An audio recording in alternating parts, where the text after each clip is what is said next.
नमस्कार, मी श्वेता अंकले. तरुण भारतच्या न्यूज बुलेटिनमध्ये आपल्या सर्वांचे स्वागत. आता पाहूया ठळक घडामोडी. संती बस्तवाड येथील नर्सिंग विद्यार्थिनी राधिका वय 18 ही 19 फेब्रुवारीपासून बेपत्ता आहे. काल तिच्या बेपत्तेनंतर गावातील एका घरावर संतप्त जमावाने हल्ला केला. पोलिसांनी गावात बंदोबस्त वाढवला असून अतिरिक्त पोलीस तैनात करण्यात आलेत. राधिका बेपत्ता झाल्यानंतर पोलिसांनी तिचा शोध सुरू केला असून संशयित म्हणून सदरुद्दीन या तरुणावर लक्ष केंद्रित केलं आहे. 15 दिवसांनंतरही ती मिळाली नाही. पोलीस आयुक्त याडा मार्टिन मार्पल्यान यांनी सांगितले की तिच्या शोधासाठी 3 पथके नियुक्त करण्यात आली आहेत. लवकरच त्यांना ताब्यात घेण्यात येईल असेही त्यांनी सांगितले. देशाचे उपराष्ट्रपती जगदीप धनखड यांना एम्स रुग्णालयात दाखल करण्यात आलंय. अस्वस्थ वाटू लागल्यानं आणि छातीत दुखू लागल्यानं त्यांना उपचारासाठी नेण्यात आलं असल्याची माहिती पीटीआयने दिली. जगदीप धनखड यांच्यावर दिल्लीतील एम्स रुग्णालयात उपचार सुरू आहेत. उपराष्ट्रपती जगदीप धनखड यांना मध्यरात्री 2 वाजता रुग्णालयात नेण्यात आलं. सध्या त्यांच्यावर क्रिटिकल केअर युनिटमध्ये उपचार सुरू आहेत. कार्डिओलॉजी विभागाचे प्रमुख डॉक्टर राजीव नारंग हे त्यांच्यावर उपचार करत आहेत. डॉक्टरांची टीम त्यांच्या प्रकृतीवर लक्ष ठेवून आहे. याबाबत अद्याप रुग्णालयाकडून कोणतीही माहिती देण्यात आलेली नाही. बेळगाव उत्तर मतदारसंघातील शाहूनगर परिसरातील संगम गल्ली मातोश्री कॉलनीतील रहिवाशांनी आमदार आसिफ सेठ यांचे आभार मानले. गेल्या 25 वर्षांपासून रस्ते, गटारी आणि पाणी पुरवठ्याच्या समस्यांमुळे येथील नागरिकांना त्रास होत होता. या समस्येचे निवारण करण्यासाठी त्यांनी आमदार सेठ यांची भेट घेतली होती. यावेळी आमदार सेठ यांनी संबंधित भागाची पाहणी केली आणि समस्यांचे लवकर निवारण करण्याचे आश्वासन दिले. त्याप्रमाणे आता गटार बांधकाम, पाईपलाईन जोडणी आणि रस्त्यांच्या दुरुस्तीचं काम सुरू करण्यात आलंय. या सर्व विकास कामांमुळे मातोश्री कॉलनीतील रहिवासी समाधानी असून प्रसंगी त्यांनी आमदार सेठ यांचे आभार मानले. दिल्ली येथून गोव्यात आलेल्या दोघांना वास्को पोलिसांनी 4 किलो 28 ग्रॅम गांजासह ताब्यात घेतला आहे.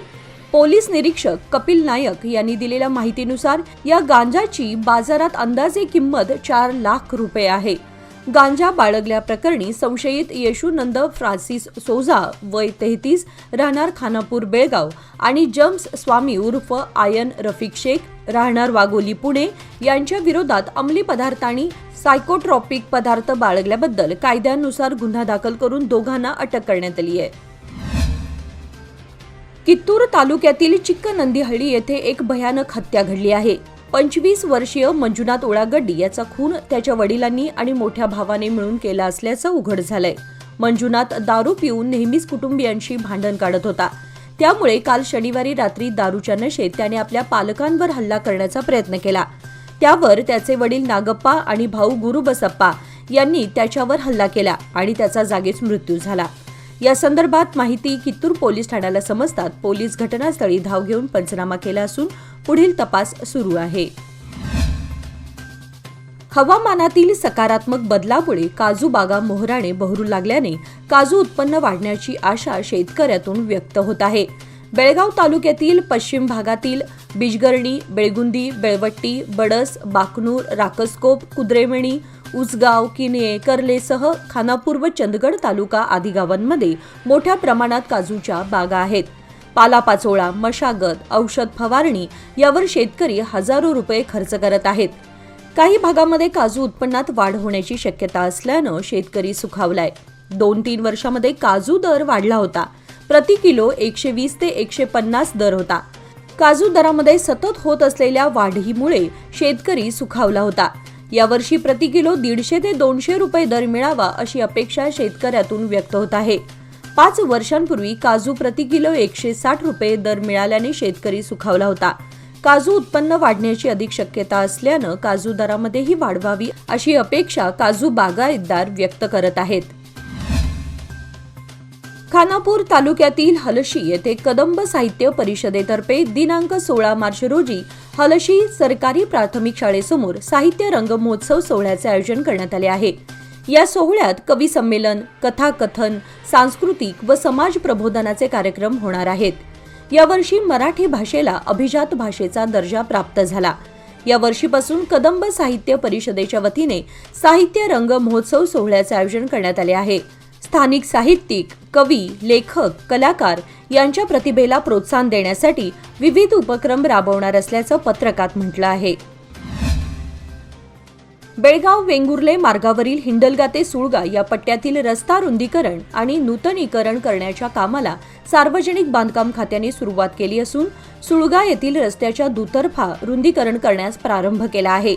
गेल्या 2 महिन्यांपासून बेळगाव वेंगुर्ले रस्त्याची दुरुस्ती करण्यात यावी, सदर रस्त्याच्या चौपदरीकरणाच्या कामाला सुरुवात करण्यात यावी अशी मागणी या भागातील असंख्य प्रवासी आणि नागरिकातून करण्यात येत होती. अनेक वेळेला निवेदने, रास्ता रोको, वृक्षारोपण असे अनेक निषेधार्ह कार्यक्रम हाती घेण्यात आले.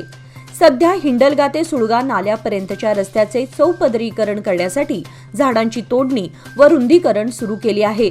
मात्र या भागातील तमाम प्रवासी आणि नागरिकांची मागणी ही चौपदरीकरण बेळगाव ते कर्नाटक महाराष्ट्र हद्दीपर्यंतच्या रस्त्याची आहे.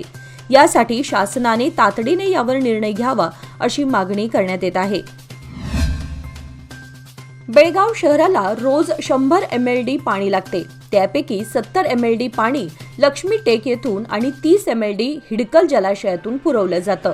यंदा राकसकोप जलाशयात गतवर्षीच्या तुलनेत 1 फूट अधिक पाणी साठा आहे, ज्यामुळे जूनपर्यंत शहराला पाणी पुरवठा करणं शक्य होईल.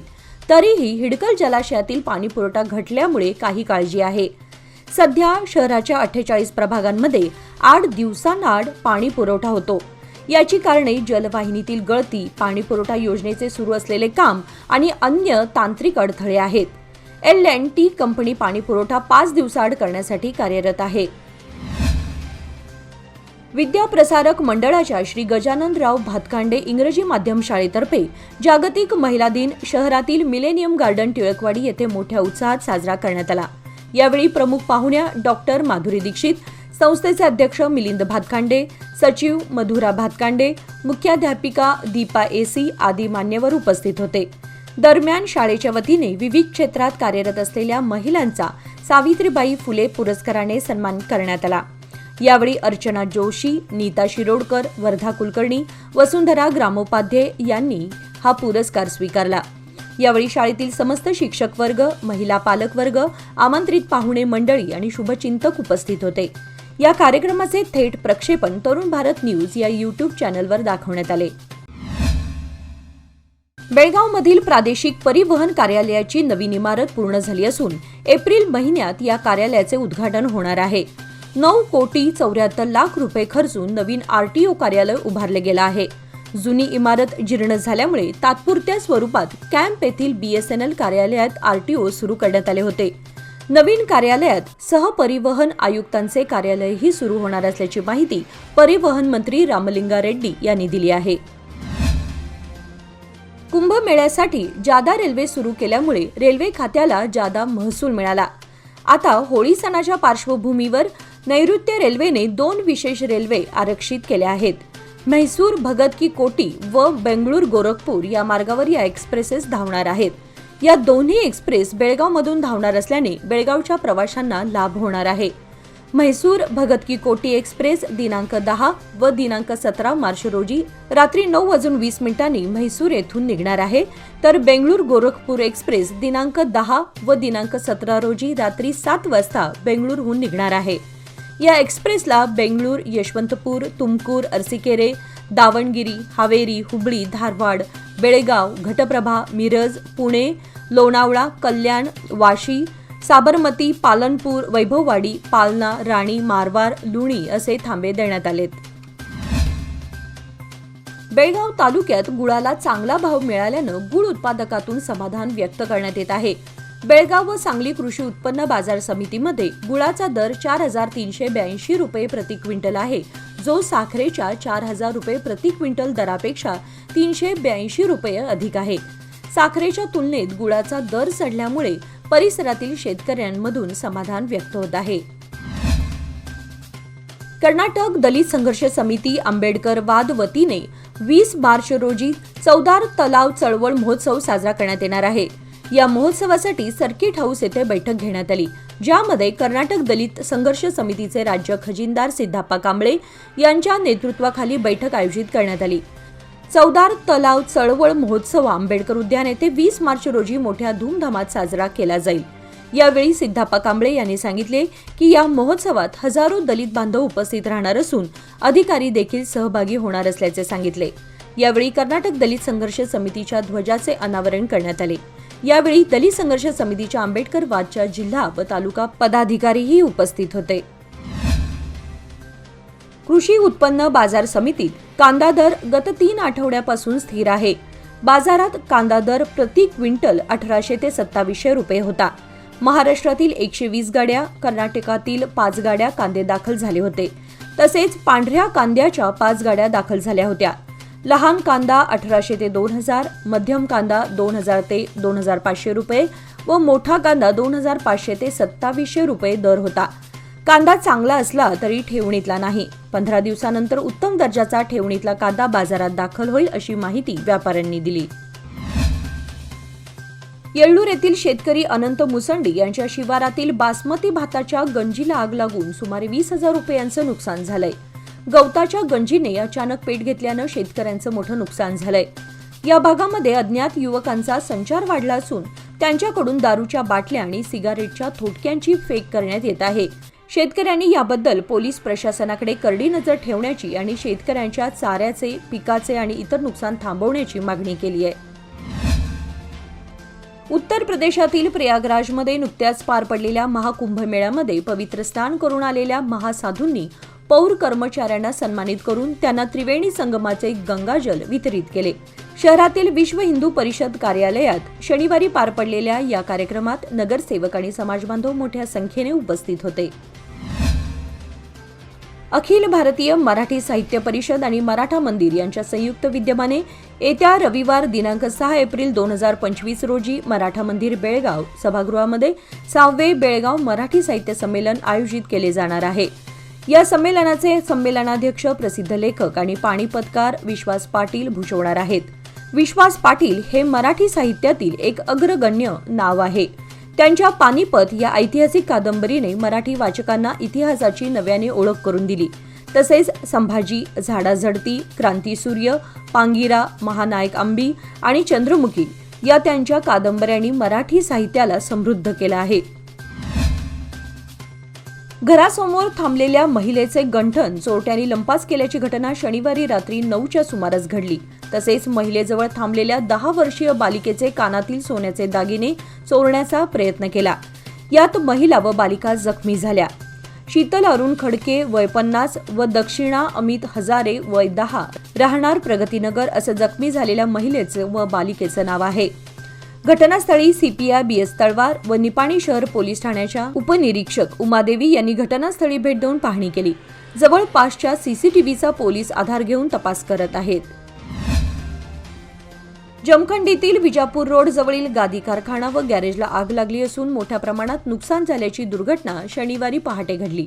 येथील विजापूर रोड जवळील राज गादी कारखान्याला आग लागली असून याच्या शेजारील गॅरेजनेही पेट घेतल्यानं गादी कारखान्यातील कापूस व अन्य वस्तू जळून खाक झालेत। तसेच गॅरेजमधील दुरुस्ती करता आलेल्या जेसीबीचे व अन्य वस्तूंचेही नुकसान झाले। रहमतुल्ला नदाफ यांचा गादी कारखाना व संभाजी फाळके यांचे गॅरेज आगीच्या भक्ष्यस्थानी पडलं असून यात 1 कोटींहून अधिक नुकसान झाल्याचं सांगण्यात आलंय। आग लागल्याचं कळताच अग्निशामक दल व पोलीस घटनास्थळी दाखल झाले।